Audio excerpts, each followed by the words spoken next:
So we know we have access to more data and analytics than ever before. But when making business decisions, many business leaders are still hesitant, and they're unsure if they have the right data. Well, guess what? Maybe it's not all about data. Here to discuss today's decision-making process and the role that gut instinct plays, please welcome the former Vice President at the Apollo Education Group, Jennifer Fondreve.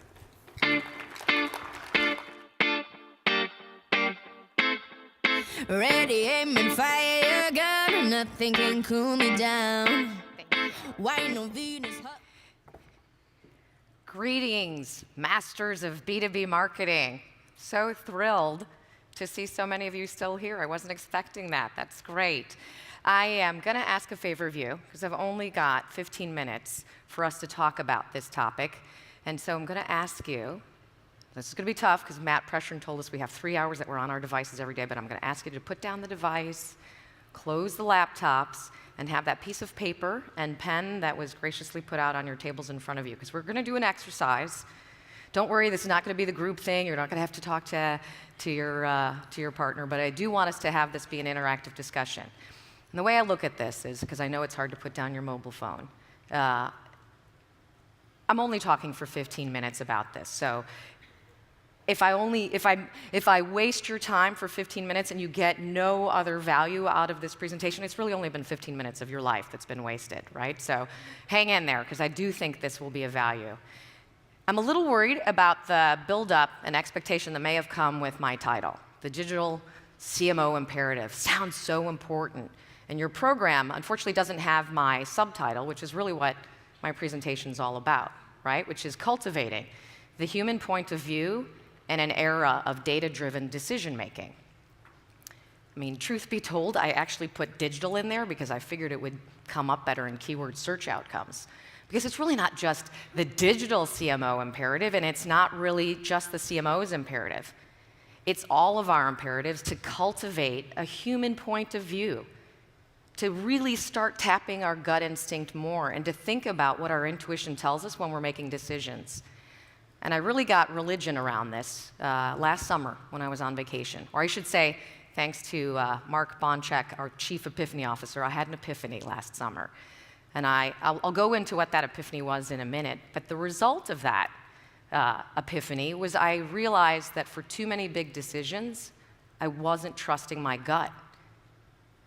The tsunami, I like to say, of big data has us, I think, all focused on data, data, data. And our younger marketers, I felt that I wasn't role modeling enough for the younger marketers as well, the need to not just gather the data, analyze it, and come with a purely data-driven solution, but to equally think about the role that gut instinct can play in making that decision.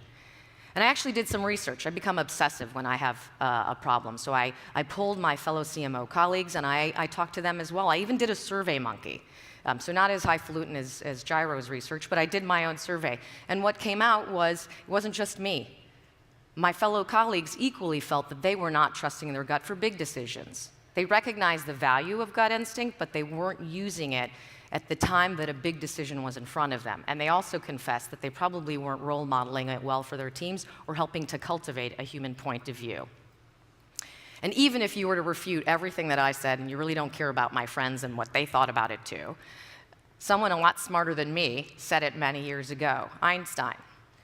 And he said, the intuitive mind is a sacred gift, and the rational mind is a faithful servant. We have created a society that honors the servant and has forgotten the gift. And I was starting to feel that way, and it was confirmed by my colleagues as well. So let me talk a little bit about my epiphany. It happened while I was on vacation. Taking vacation brings clarity of mind, and you can have those epiphany moments. And we went to the Badlands in South Dakota. And while we were there, we went to see the Minuteman missile silos, which should come up. Okay, if you can go back, just one. The Minuteman missile silos. So these were buried in all of the heartland in the 70s and 80s during the Cold War. And we're that kind of family, so we like to go and visit those kind of things. And it was while I was in a museum that I learned that in 1983, we came this close to mutually assured destruction. I don't know if you can see how close that is. We're talking centimeters away. And that's because I learned about this gentleman. The reason why we averted that and did not essentially kill one another, because the Cold War was between Russia and the United States, was thanks to this gentleman, Stanislav Petrov. He was the officer on duty in Russia in the control tower when the early warning system indicated that 4 missiles were on their way from the United States. Now, protocol was that he should have immediately alerted senior leadership and launched a counterattack, but he didn't do that. Now, he didn't do that, and by not doing that, frankly, he saved billions of lives. And when he was asked later on, well, why didn't you do that? He said he trusted his gut. He trusted his intuition and his training.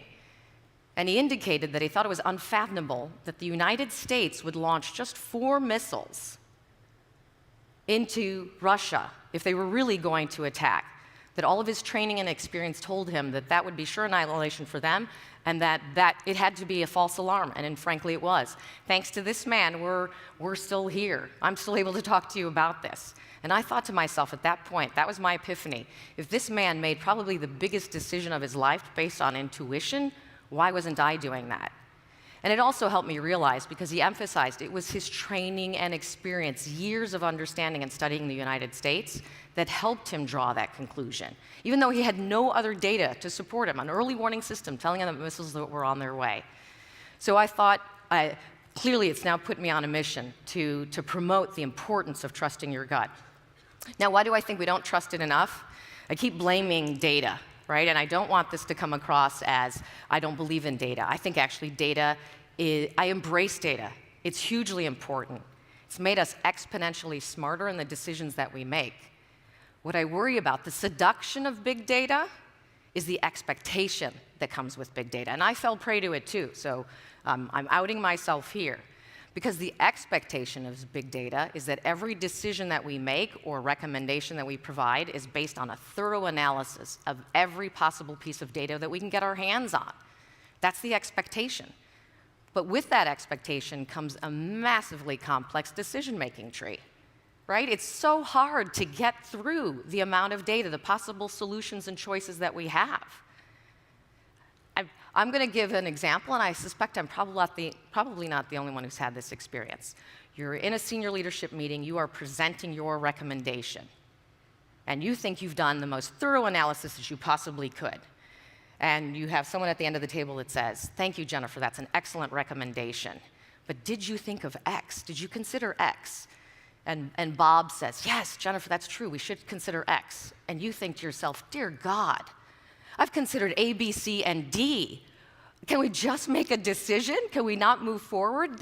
Yes, you could always consider X, but at some point you've got to make a decision. So knowing that you've had those moments, why not consider the importance of gut instinct in determining a decision and coming forward with that? So before I jump too far ahead, I want to make sure we're all on the same page as far as how you define instinct, intuition, inner wisdom. So, instinct, the body's biological tendency to make one choice over another. Intuition, the subconscious integration of all the experiences, conditioning, and knowledges of a lifetime, including the cultural and emotional biases of that lifetime. So again, your gut is about collecting data over an entire lifetime. So we're going to do our exercise. So I'd like you to take that piece of paper and that pen, and the first thing I'd like you to do is write down a decision that's pending. Don't write down the decision, just one that's pending. Could have been on your desk for a couple of days, a couple of weeks, ideally not a couple of months. Write down a decision that is pending. Yep, I see a couple of you still putting away your phones. I know you were going to still use those.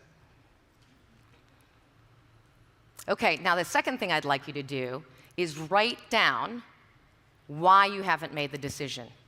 And again, I'm not going to make you share this with anyone. This is for you alone, so be honest. Why haven't you made the decision yet? Okay? And really be honest, because we're going to come back to this. The process of making a decision, you'd think it was simple. There's only 4 steps. Framing the problem, searching for possible solutions, evaluating the solutions, making the decision. 4 easy steps. But we all know it is so much more complex than that. How many times have you been in a discussion where you're caught on framing the problem? How do you frame the problem? So it sounds so easy, but it's not. And thanks to advances in technology and efficiency and productivity, it's become even more complex because now we have an abundance of choices. There are that many more things to choose from. Dear God, how can you choose shampoo when you're faced with that? Shampoo is important to me, right? But there's no way. And studies have actually shown that with the more solutions and opportunities and different things to analyze, the more difficult it becomes to make a decision because it outstrips the mind's computing power. It's just impossible. There's too much for you to consider. And when you think about all of those issues that you have in terms of the solutions, you have more things that you've got to think about, more solutions, you've got more data to analyze, and less time. So let's just talk really quickly about an average marketer's day. So maybe I'm the only one, but I don't think so. So an average marketing executive's day, here's what it looks like Sunday night. I envision my Monday, and maybe ideally some of you do this too, you're trying to make sure that your Monday is efficient. So this is what it looks like Sunday night when you're envisioning it. You are so efficient. You got a team meeting, you're going to talk about the digital campaign, you're talking with the CEO about his speech, you've already submitted a draft to him a couple of times, he's loved it, you're rocking, right? Monday's going to be great. Well, here's what it feels like by Monday night, right? Your CEO calls you in the morning, says, I don't like the direction the speech is going in. I'd like you to come down to my office. We got to start over. You learn your director is quitting, so now that white paper she was working on, you've now got to make sure it gets done.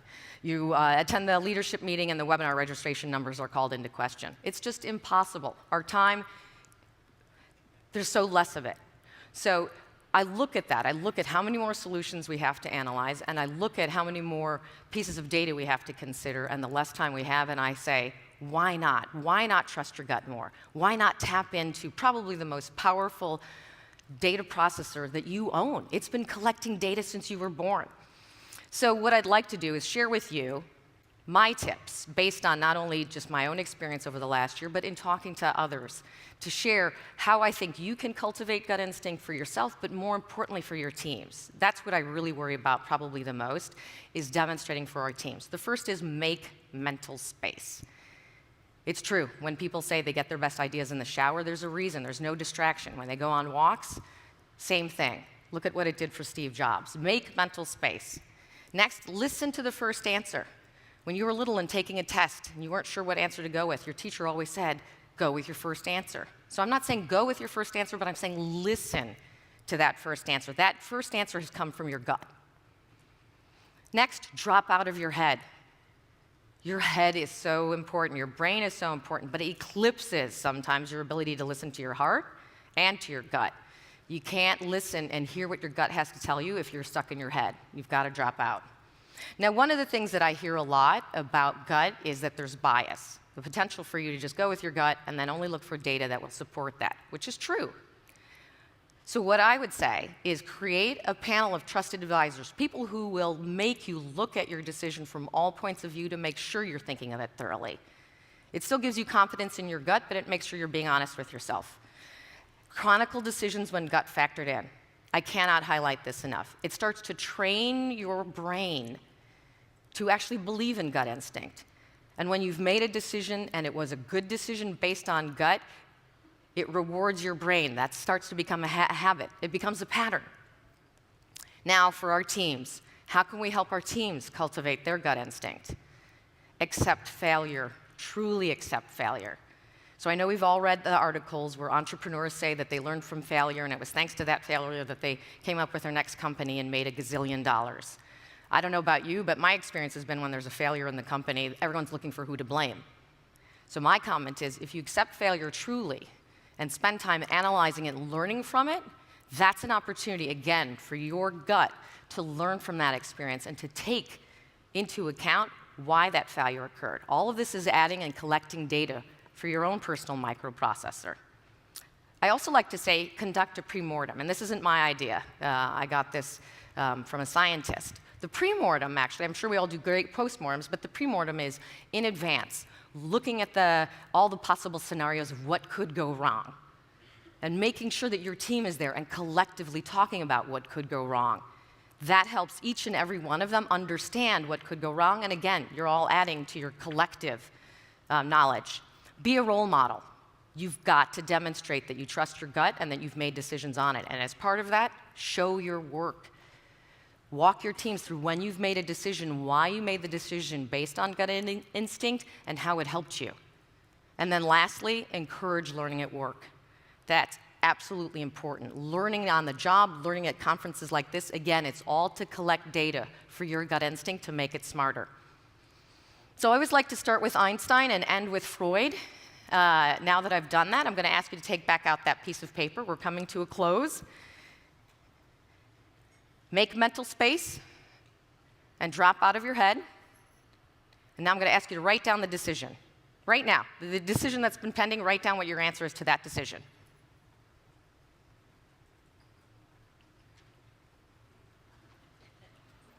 My guess is a majority of you actually wrote a decision. And I further guess that you probably already had the answer. You knew it all along. You just weren't listening to it.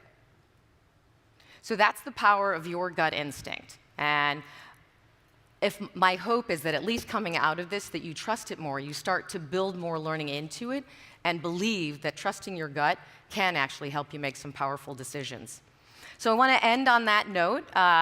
One thing I would like to highlight in my bio, you may have read that I am writing a book on thriving through acquisition. Would love to have you come follow and check it out, because I'm on a path to rediscover the humanity in business. If you hadn't realized from my presentation, for me, it's all about tapping not just into your gut, but tapping the human side of business and understanding what the human role is in all of what's happening, the AI, the data. And so for me, there's no bigger data-driven decision than a merger or an acquisition, and I'm focused on the people consequences. So thank you very much for your time, and I think ideally we'll have some time for questions. Oh, we have a couple of minutes for questions.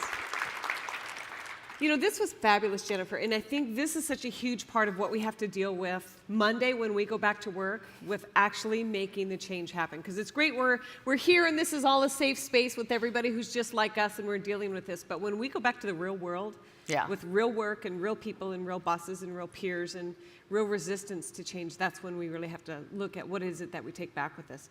So you talk about getting out of your head and into your gut, but I think a lot of times people might even feel motion sickness for how fast you bounce from head to gut to, to try to balance the two. So what tips and advice do you have when you get in that moment and you're trying to go to your gut, but that fear brings you back to your head? Right. To do what should be done. That word "should" I think is really powerful for us. Yeah, I would say I'm an example. I mean, I'm on this mission because I know it was happening to me.